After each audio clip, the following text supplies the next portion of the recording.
अऊज़ु बिल्लाहि मिनश शैतानिर रजीम बिस्मिल्लाहिर्रहमानिर्रहीम अस्सलामु अलैकुम व रहमतुल्लाहि व बरकातुहू व नेमतुहू व मगफिरातुहू व जन्नतुल हलालुहू व दोज़खुल हरामुहू।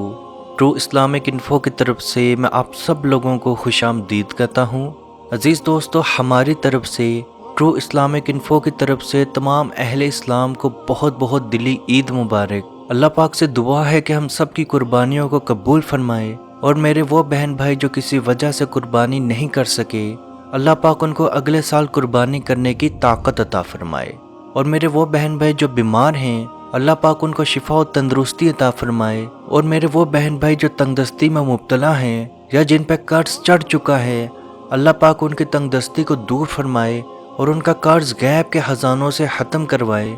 मेरे वो बहन भाई जो किसी नशे में मुब्तला हैं, अल्लाह पाक उनका नशा ख़त्म करवाए। जो घरेलू लड़ाई झगड़ों में मुब्तला हैं, अल्लाह पाक उनके लड़ाई झगड़ों को ख़त्म फरमाए। अज़ीज़ दोस्तों, नबी पाक सल्लल्लाहु अलैहि वसल्लम का फरमान है, जिन्नात हमारे भाई हैं। और याद रखें, भाइयों को ईद के मौके में शामिल किया जाता है, ना कि उनसे डरा जाता है। याद रखें, हज़रत सुलेमान अलैहिस्सलाम से पहले या हज़रत सुलेमान अलैहिस्सलाम के बाद जिन्नात किसी के भी ताबे नहीं हुए। वो हमारे भाई हैं और भाइयों को कभी भी अपना गुलाम नहीं बनाते। आज की इस वीडियो में हम लोग जो आपको अमल बताएंगे, आप ये अमल करके देखें। इंशाअल्लाह बाहुक्म खुदा जिन्नात आपसे प्यार करना, आपके करीब रहना शुरू होंगे। और ये प्यार और ये कुर्बत इस तरह की होगी कि आप और वो भाई हैं, और भाई एक दूसरे को नुकसान नहीं पहुंचाते। अजीज़ दोस्तों, ईद वाले दिन ऐसा शायद कोई घर हो जिस घर में गोश्त ना बनता हो। तो याद रखें, इस ईद की खुशियों में जिन्नात को कैसे शामिल किया जाए।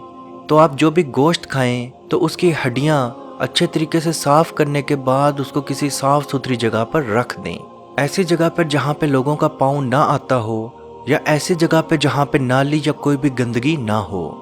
अल्लाह का नाम लेके हड्डियाँ इस नीयत से रखें कि ये हड्डियाँ अगर मेरे जिन्नात बहन भाई खाएंगे तो मुझे इससे खुशी मिलेगी। और अगर जिन्नात ये हड्डियाँ नहीं खाते, तो कोई जानवर अगर ये हड्डियाँ खाता है तो अल्लाह पाक उसका स्वाब भी आपको अता फरमाएगा। याद रखें, ये हड्डियाँ रातों रात जिन्नात नहीं खाएंगे। ये हड्डियाँ ख़त्म होने में 1 हफ्ते से लेके 1 माह का टाइम भी लग सकता है।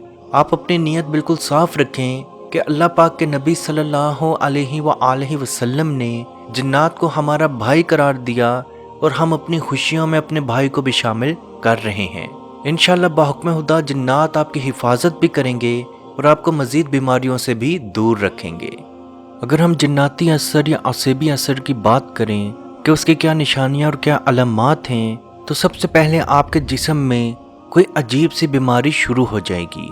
जैसे अचानक से आपके जिस्म में खारिश का शुरू हो जाना, या आपके गले में तकलीफ, या चेहरे का अचानक से बदसूरत हो जाना, या जिस्म का फूल जाना, जानवरों को ख्वाब में देखना, फजर की नमाज मुकम्मल तौर पे फजर की नमाज पढ़ना छोड़ देना।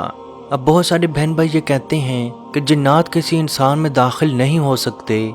तो नबी पाक सल्लल्लाहु अलैहि वसल्लम की खिदमत में एक औरत हाजिर हुई और अर्ज़ किया, या रसूलल्लाह सल्लल्लाहु अलैहि वसल्लम, ये चीज़, ये काली चीज़, ये चीज़ मुझे बहुत ज़्यादा तंग करती है, तो आप इसका इलाज कर दें।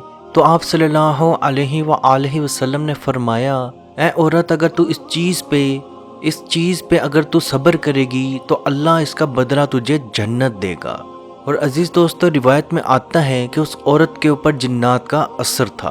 तो याद रखें, जिन्नात आपको मुख्तलिफ तरह की तकलीफ़ दे सकते हैं, जिसमें मिर्गी का दौरा, कोई बीमारी, जिस्म में खारिश, या इसी तरह की चीज़ें आपको तंग कर सकते हैं।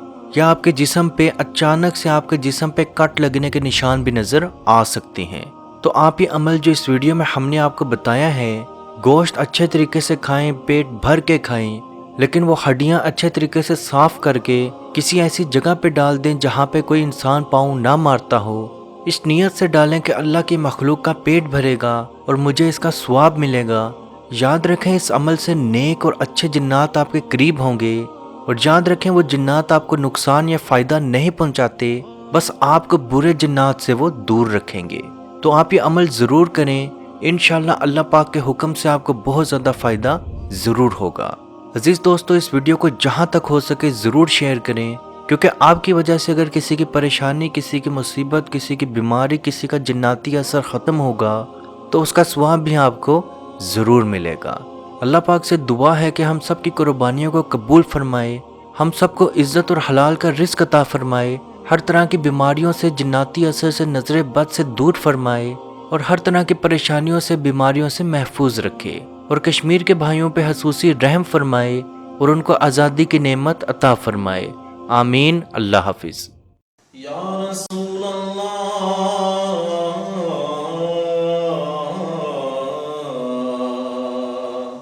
انظر حالنا یا حبیب اللہ اسمع قالنا اننی فی بحر غم مغرق ہز یدی سہل لنا اشقالنا۔ اے مالک و مولا کریم آقا صلی اللہ تعالی علیہ وسلم کے توسل کے ساتھ اے مالک ہمارے اٹھے ہوئے ان گندے ہاتھوں کی طرف نہ دیکھ، مالک اپنا رحم اور اپنا کرم فرما، مقبوضہ کشمیر کے مسلمانوں کو آزادی کی نعمت سے مالا مال فرما۔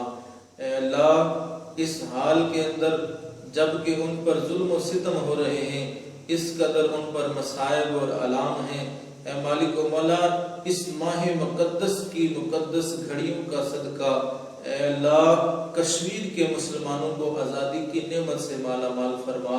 اے مالک جو ان پر مصائب اور علام بارش کی طرح برس رہے ہیں، اے مالک تو اپنا خاص فضل اور اپنا کرم فرما، ان کی اس آزمائش کو، اس امتحان کے اندر ان کو کامیاب فرما، ان کی اس آزمائش کو دور فرما۔